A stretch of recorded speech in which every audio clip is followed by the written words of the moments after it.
და მეთანხმებით ძალიან ძნელია ემოციების გარეშე დღევანდელი დღის დატოვება.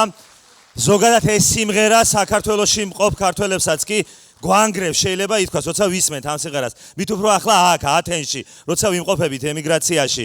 ძალიან დიდი მადლობა. ეს გახდათ 13 წლის ლიკა მაჩიტიძე, რომელიც არის ასევე კავკასიის სტიპენდიანტი. თამარ გვერდწითელის საქართველოს ყველა მიცანით. ძალიან დიდი მადლობა. ჩვენი კონცერტი აქ დასრულდა.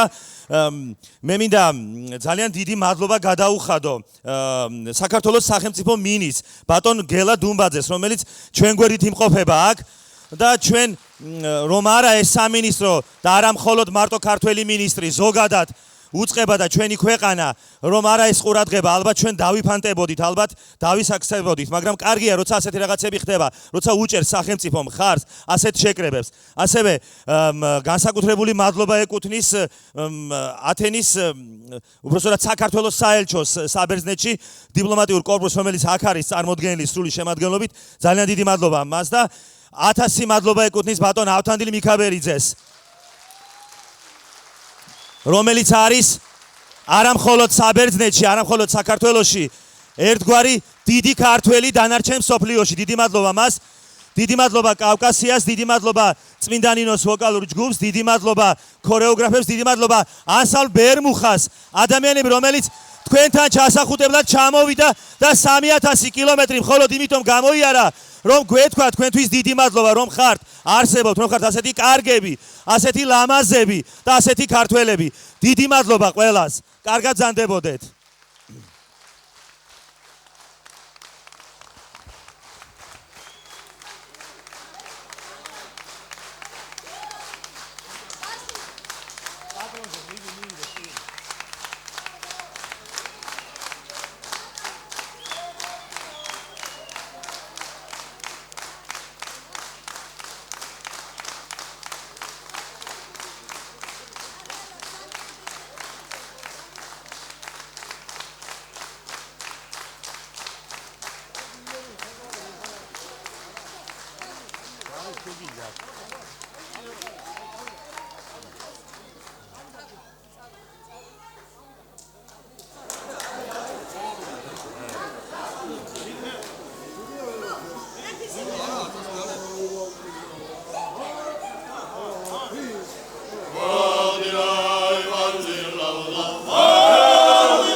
მადლობა ანსამბლი ბერმუხა და აქვე მინდა ერთი განცხადებაც გავაკეთო. ხა ბევრმა იცის ალბათ დარბაზში, დიასპორას ვთხოვთ დარჩეს დარბაზში 1 საათის მანძილზე, ვისაც საშუალება გაქვთ, თქვენ გეძლევათ ასევე საშუალება შეხვდეთ სახელმწიფო მინის დიასპორის საკითხებში. გმადლობთ.